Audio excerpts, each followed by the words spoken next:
एक John Cena था, है भी, है ना? तो उसका टैगलाइन क्या है? हाँ, नेवर गिव अप, है ना? कभी भी गिव अप नहीं करना है। तो फाइनल वॉइड रेशियो तो आपको पता है। अगर फाइनल वॉइड रेशियो में जो चेंज का पता चल जाता है कि ड्यूरिंग कंसोलिडेशन चेंज कितना हुआ है, तो चेंज हम निकाल सकते हैं ना। तो आप लिख सकते हैं ऐसा एक फॉर्मूला आप जानते हैं, change in void ratio divided by 1 plus F. F तो आप यहां से निकाल लेंगे, इज इक्वल टू क्या सेटलमेंट रहा है डेल्टा, फिगर देखिएगा, फिगर ऊपर बना हुआ है, डेल्टा एच आपको पता है ना, divided by 1 plus H not या एच एफ लिख सकते हैं। अगर फाइनल वॉइड रेशियो लेना है तो एच नॉट या फिर एच एफ, ये वाला है ना, एच एफ कर दीजिए इसको, ज्यादा अच्छा। फाइनल ले रहे हैं तो इसको क्या लिखेंगे, फाइनल। तो फाइनली आपको कितना डेप्थ बचा था ये पता चल जाएगा ना। तो यहां से क्या डेल्टा ई नहीं निकाला जा सकता है, डेल्टा ई निकाला जा सकता है। तो इंटरमीडिएट वॉइड रेशियो जब भी आपको निकालना है, इंटरमीडिएट वॉइड रेशियो जिस भी एच पे आपको निकालना है, जिस भी एच पे निकालना है, तो E is equal to intermediate void ratio, E क्या है, intermediate void ratio, final plus minus क्या होगा, डेल्टा ई। कभी ज्यादा भी आ सकता है और कभी कम भी आ सकता है। अलग अलग सॉइल के लिए कभी वॉइड रेशियो पॉजिटिव भी हो जाता है, वॉल्यूम बढ़ भी जाता है कंसोलिडेशन के दौरान, कभी घट भी जाता है। डायलेशन कंसेप्ट जब हम शियर स्ट्रेंथ में बात करेंगे तो वॉइड रेशियो आपको क्या होता है, शियरिंग के दौरान बढ़ने लगता है। जैसे आप शियर करेंगे तो वॉइड रेशियो क्या होना चाहिए, घटना चाहिए। लेकिन डायलेशन कंसेप्ट जैसे एनसीसी नहीं ले रहे, ओवर कंसोलिडेटेड क्ले ले रहे हैं या डेंस सैंड लेंगे, तो वहां पे शियर के दौरान वॉइड रेशियो क्या हो जाता है, बढ़ जाता है, वॉल्यूम इंक्रीज कर जाता है सॉइल का। जबकि जनरली अगर नॉर्मली सॉइल को अगर शियर करेंगे तो वॉल्यूम क्या होगा, घटेगा। लेकिन वहां पे उस केस में क्या हो जाता है, ओसीसी और डेंस एंड के केस में आपको वॉल्यूम क्या हो जाता है, इंक्रीज हो जाता है, वाइड ही बढ़ जाता है। और जब वाइड बढ़ गया तो वाइड रेशियो भी क्या होगा, बढ़ जाएगा। तो प्लस और माइनस दोनों साइन के साथ आना चाहिए, क्या आना चाहिए, प्लस और माइनस दोनों केस, जनरल बात है ना। ये क्या है, इंटरमीडिएट वॉइड रेशियो।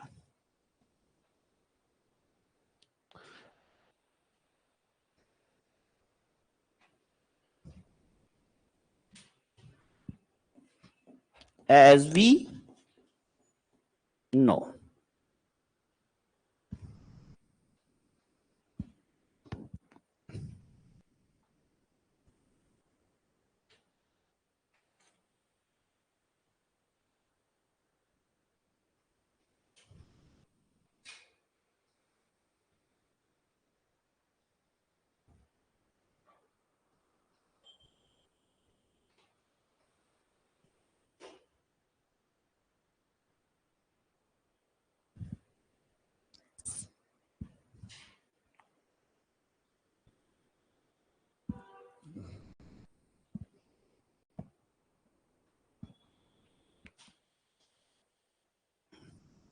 कल का क्लास आरसीसी में बहुत इंपॉर्टेंट रहेगा, एनालिसिस होगा फ्लेंज का, है ना। तो ये नहीं कि घर भाग गए, और आज तो हम इस पे भी चला रहे हैं, कल हम अकेले बैठ के अपने पढ़ाएंगे, अपने सुनेंगे, अगर कोई नहीं आएगा लेकिन पढ़ाएंगे जरूर। तुम हो ना, बस एको को चाहिए हमको, ठीक है। नेहा हैं, अलका हैं सर, 12 तारीख करके संध्या है, यस। आप, आपका नाम अनीता है कि जा रहा है ना, सर चल जाएंगे, क्या करेंगे। तुम बाबू दुबे जी, हम विकास दुबे कानपुर वाला, रंजन क्या नाम है, ऋषभ हो कि जा रहे हो, कल कल हैं, परसों का पता नहीं। तुम दिनों जी, ललकू सब दिन है, तुम लोग तो रहना ही रहना है, तुम लोग तो पाप नहीं करना है इस दौर में, है ना। तुम लोग तो ऐसा है कि मतलब जिसका रिजल्ट हुआ आरआरबी में वो क्या ही होली मनाएगा, उसके लिए नहीं है। तुम लोग से पूछना, अमरेश जी आप हैं, कल भर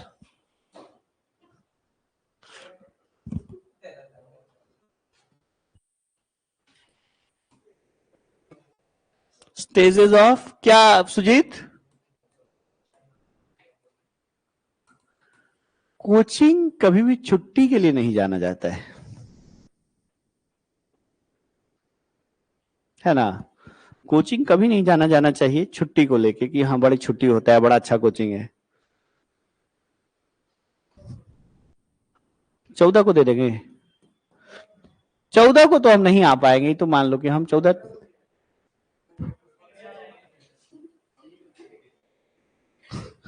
लोकल आदमी हैं हम फोन करेंगे ना, पकड़ाएंगे कहीं तक, बचाओ जी, आओ तुम लोग।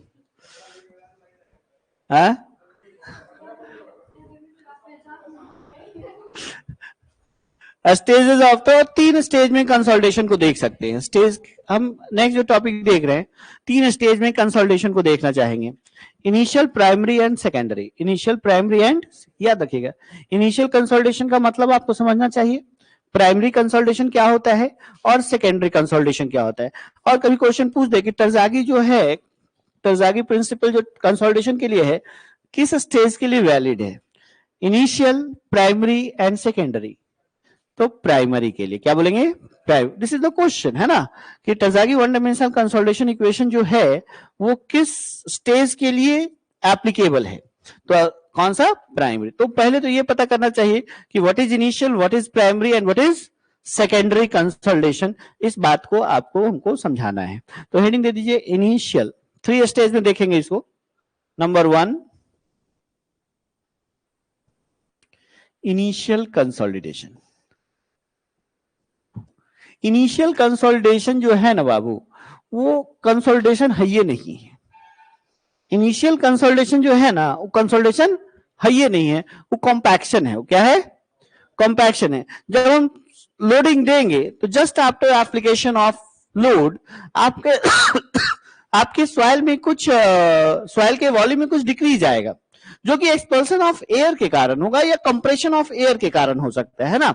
So due to expulsion and compression of air, जब just after application of load जो reduction gain किया, जो compression हुआ, वो compression initial consolidation कहलाता है। समझ में आ रही बात? समझे या नहीं समझे? कि just after application of load, load दिया तो लोड देंगे तो सबसे पहले शुरू में क्या होगा?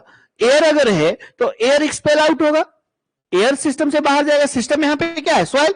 एयर सॉइल से बाहर जा सकता है, या एयर कंप्रेसिबल है तो एयर कंप्रेस भी हो सकता है। तो एयर के कंप्रेशन और एक्सपल्सन के कारण just after application of load जो कंप्रेशन अचीव होता है सॉइल में, उस स्टेज को क्या बोलते हैं? इनिशियल कंसोलिडेशन के नाम से जाना जाता है। ये सॉइल के इलास्टिक बिहेवियर के कारण भी हो सकता है, ये सॉइल के इलास्टिक बिहेवियर के कारण भी हो सकता है। सो लिख सकते हैं,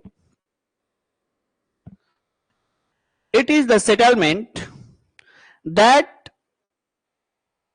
settlement that occurs immediately after loading, that occurs immediately.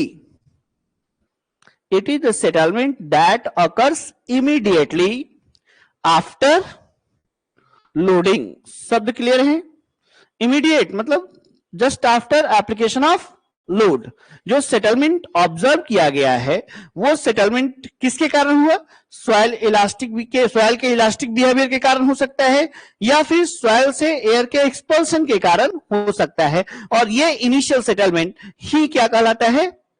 Initial consolidation कहलाएगा, just after application of load. क्या लिखे? It is the settlement occurs immediately after loading due to elastic nature of soil, loading due to, line को continue करिएगा, due to elastic nature of soil and escape of air. So elastic nature के कारण तो immediate settlement का बात हो रहा है बाबू। कैसा सेटलमेंट का बात हो रहा है? इमीडिएट सेटलमेंट का बात हो रहा है, मतलब इमीडिएट इलास्टिक सेटलमेंट का बात हो रहा है। सबको यहां से पकड़िए, कैसा सेटलमेंट? इमीडिएट इलास्टिक नेचर के कारण, तो इमीडिएट इलास्टिक सेटलमेंट कुछ होता होगा, जो कि प्रीवियस ईयर 2023 आईईएस में ये फॉर्मूला डायरेक्ट पूछा है कि इमीडिएट इलास्टिक सेटलमेंट का फॉर्मूला कौन है। इसमें इमीडिएट इलास्टिक सेटलमेंट का फॉर्मूला कौन है? तो हेडिंग दीजिए तो जरा, इमीडिएट इलास्टिक सेटलमेंट, यहीं पे ठोक देते हैं इसको। Immediate elastic settlement, settlement immediate वाला, इमीडिएट इलास्टिक सेटलमेंट फार्मूला पूछा है डायरेक्ट ईएससी एग्जाम में 2023 में ही। कॉपी क्वेश्चन आता है सब, QN upon ES, unit cancel, unit यहां पे कुछ है क्या? सेटलमेंट का यूनिट किसमें मिलना चाहिए? मीटर या एमएम में मिलना चाहिए। फिर क्या होगा? बी, क्या बोलेंगे? B, bit, bit of the footing, है ना, इनटू 1 माइनस इलास्टिक थ्योरी में पॉइजन्स रेशियो का बात आएगा। If this is the elastic theory तो पॉइजन्स रेशियो आना है ना, mu square into I, into I. I here is the influence factor. I क्या है? Influence factor. Asked in the IES 2023 direct formula,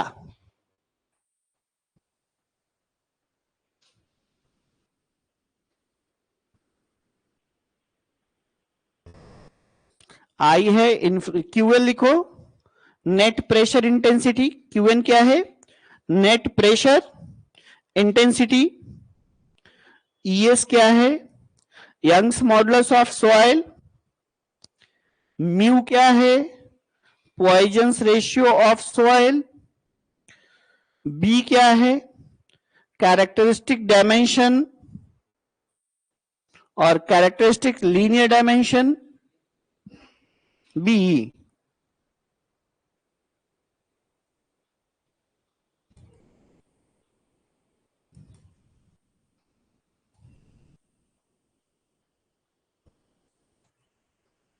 characteristic linear dimension generally क्या होता है?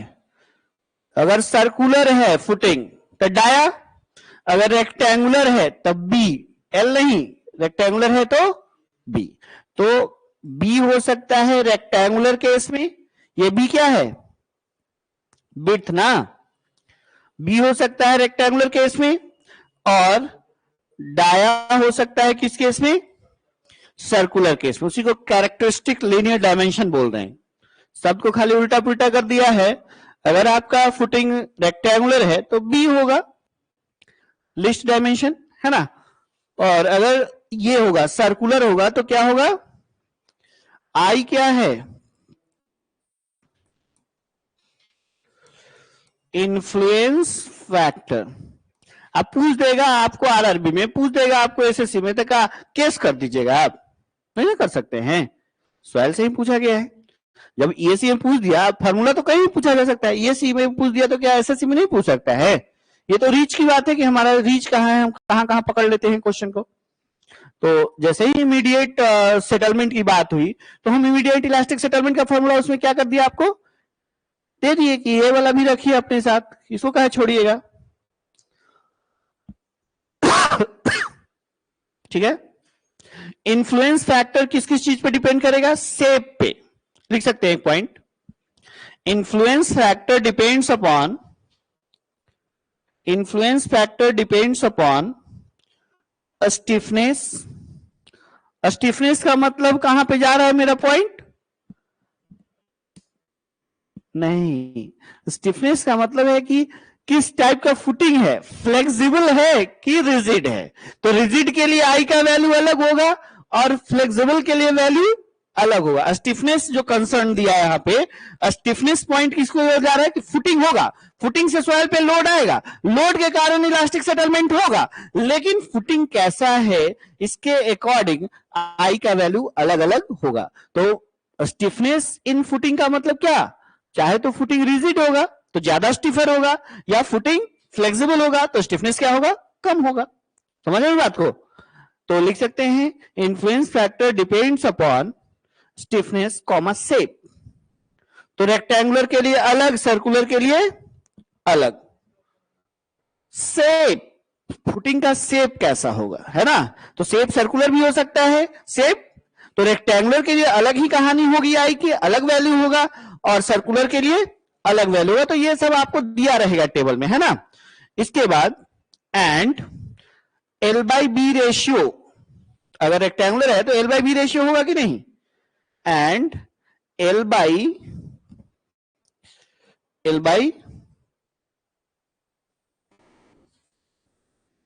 Length to with ratio, इन सारी चीजों पे आपका L by B ratio of the footing, L by B ratio of the, तो आई कहीं नहीं कहीं फुटिंग कैरेक्टर को लेकर दिखाया जाएगा बाबू।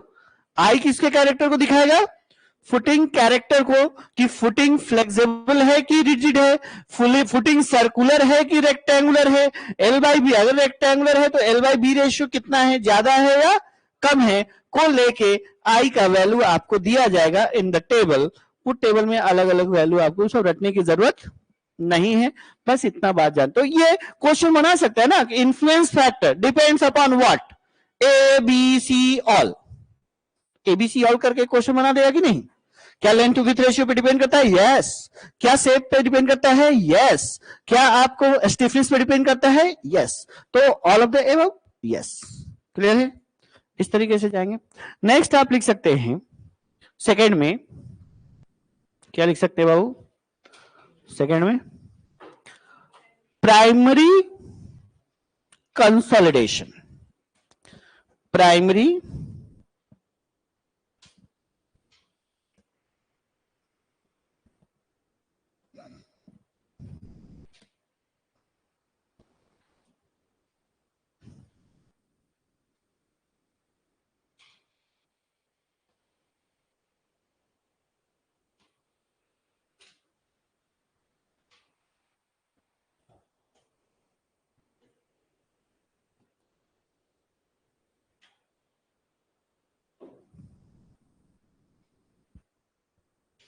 ये वही कंसोलिडेशन है जिसको आपने पढ़ा है, ये वही कंसोलिडेशन है जिसको आपने क्या पढ़ा है। It is a slow process, it is a due to static steady long term loading, पढ़ा है। मतलब expulsion of pore water under static steady long term process, so primary consolidation is a slow process. और जैसे ही hydrodynamic pore pressure होता है 0, ये consolidation का अंत आ जाता है। हाइड्रोडायनामिक पोर प्रेशर बोले तो U बार, तो initially all the external stresses are transferred to water and there will be a generation of, there will be a development of hydrodynamic pore pressure, and when it appears over water, the water slowly squeezing out from the soil, and due to expulsion of water hydrodynamic pore pressure decreases, and when it decreases and when it becomes 0, then the consolidation ends for that loading। जो loading दिया जैसे 20 दिया तो हमको hydrodynamic pore pressure generate होगा, वो 20 के कारण पूरा पूरा अभी 20 कहां दिखेगा, वाटर पे दिखेगा ना। और वो जो वाटर पे 20 गया है, वो वाटर निकल जाने के बाद वो 20 सॉइल ग्रेन्स पे चला जाएगा। मतलब स्ट्रेस कहां से कहां गया, पहले स्ट्रेस एक्सटर्नल लोडिंग से आया है सॉइल पे, वो पहले गया वाटर के ऊपर, वाटर उस स्ट्रेस के कारण बाहर निकल गया और वो अपना लोड किसको दे दिया, स्ट्रेस किसको दे दिया। तो जब ये स्ट्रेस पूरी तरीके से ट्रांसफर आपके ग्रेन्स पे हो जाएगा, so that will be the effective stress ना, that will be the, so during consolidation stress transformation takes place from water to soil grains। Stress का ट्रांसफर कहां से कहां तक होता है, वाटर टू सॉइल ग्रेन्स, याद रखिएगा ऐसा बात। तो इसके बारे में एक पॉइंट लिख सकते हैं यहां पे, it is due to expulsion of pore water pressure, it is due to expulsion of pore water pressure।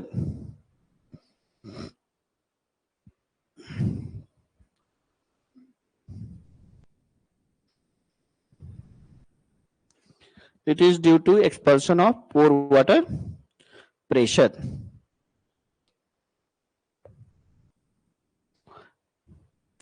लिख सकते हैं primary consolidation is due to, primary consolidation is due to static steady long term loading. Primary consolidation is due to static steady long term loading.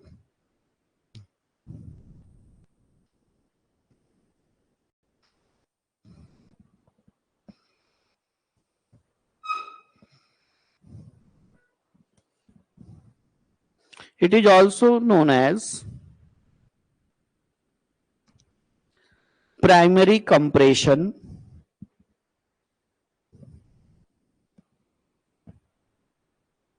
or primary time effect. Time effect. It is also known as primary compression और primary time effect. नाम में क्या रखा है लेकिन जानना जरूरी है क्योंकि कंफ्यूजन जरूर होता है. उसी चीज का दूसरे नाम से बुला दिया जाए तो कंफ्यूजन होता है ना. सो प्राइमरी टाइम इफेक्ट का मतलब भी प्राइमरी कंसोलिडेशन, प्राइमरी कंप्रेशन का मतलब भी प्राइमरी कंसोलिडेशन. ठीक है. और एक पॉइंट और लिखिए, Terzaghi principle is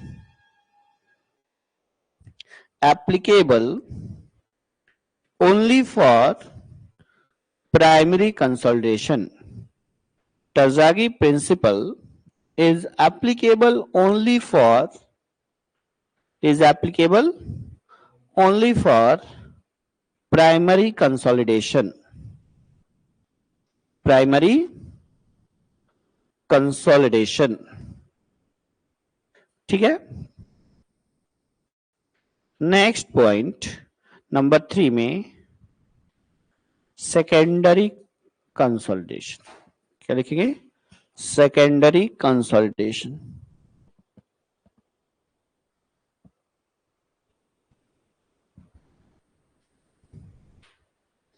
जब एक बार प्राइमरी ओवर हो जाएगा तो क्या होगा? फिर क्या होगा? वो जिस लोड पे था उस पे अल्टीमेटली वो सारा काम हो चुका है. तो क्या होगा कि फिर से कुछ हाईली विस्कस वाटर निकलेंगे. कैसा वाटर निकलेगा? हाईली विस्कस वाटर, जो आसानी से नहीं निकला था. तो बहुत ही लंबे समय में वहां से कुछ हाईली विस्कस वाटर निकलेगा.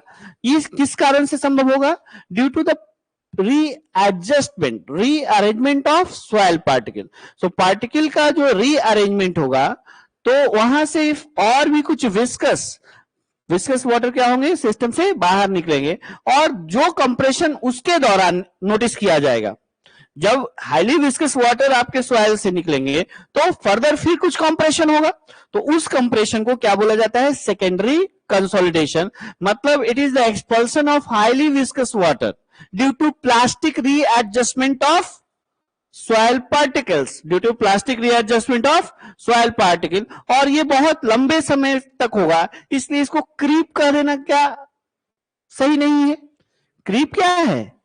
It is the deflection due to long term sustain loading ना. तो लॉन्ग टर्म में ये होने वाली घटना है. तो बोल सकते हैं कि लिख सकते हैं it is the compression due to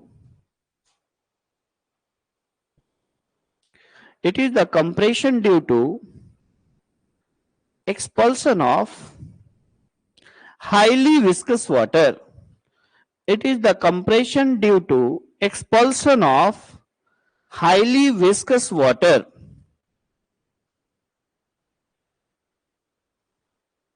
Highly viscous water and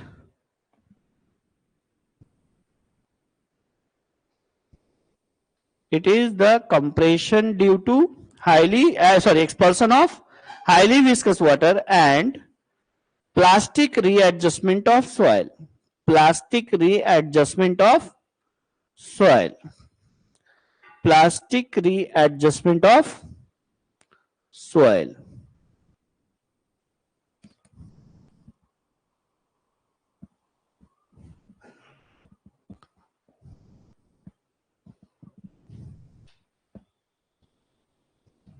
कब ये शुरू होगा? जब प्राइमरी कंसोलिडेशन ओवर हो जाएगा तब ना सेकेंडरी का बात होगा। तो सेकेंडरी के लिए क्या टर्जागी एप्लीकेबल होगा? नहीं, सेकेंडरी के लिए टर्जागी एप्लीकेबल नहीं है। तो लिख सकते हैं it is also known as secondary compression और सेकेंडरी टाइम इफेक्ट।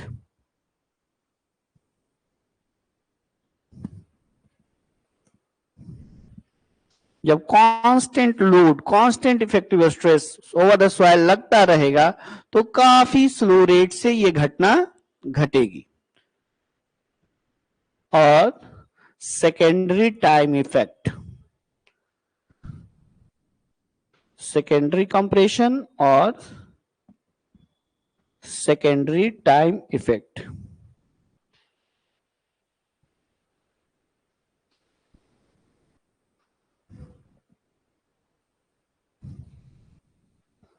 क्या ये टाइम के प्रोपोर्शनल होगा? जैसे एस और टी भी आप रिश्ता ढूंढे है ना, तो प्रोपोर्शनल नहीं होगा, ये लॉगरिथम ऑफ टाइम के प्रोपोर्शनल होगा। क्या होगा? और भी बहुत स्लो हो गया ना, वेरी स्लो रेट से होना है ना, तो इसको लिख सकते हैं it is proportional to, objective में पूछा जा सकता है, it is proportional to the logarithm of time, log T, it is proportional to logarithm of time. किसके लिए बात हो रहा है? सेकेंडरी के लिए। क्या लॉग वॉग का चर्चा प्राइमरी में कुछ किए थे हम? उतना सारा इक्वेशन बनाए थे, तो लॉग में कोई इक्वेशन बना था क्या? नहीं। लेकिन सेकेंडरी में जब बात करेंगे तो क्या देखेंगे?